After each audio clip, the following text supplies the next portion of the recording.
तर हॅलो मित्रांनो, माझं नाव आहे मोना आणि मी आहे बुट्टीबोरीची. सकाळी सकाळी माझी पिल्लू उठून मला गुड मॉर्निंग म्हटली आणि मग आम्हाला पटकन आवरून एका लग्नामध्ये जायचं होतं.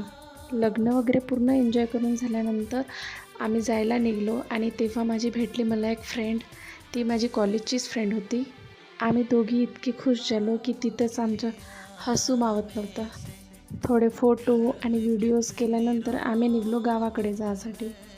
पावसाचा मोसम चालू असल्यामुळे लाँग ड्राईव्हवर जाण्याची तर इच्छा होतेच, पण तसं नशीब आपलं कुठलं.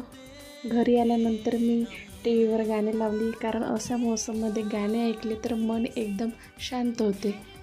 आणि मला तर गाणे आवडतात ते हे ओल्डच. आणि जेवढे ओल्ड गाण्यामध्ये गाणं म्हणजे ऐकून इतकं फील होते, तेवढे न्यू गाण्यामध्ये गोष्टच नाही ते. आणि आजचा माझा छोटूसाच व्लॉग होता. तर भेटूया गाईज नेक्स्ट व्लॉगमध्ये. Bye bye.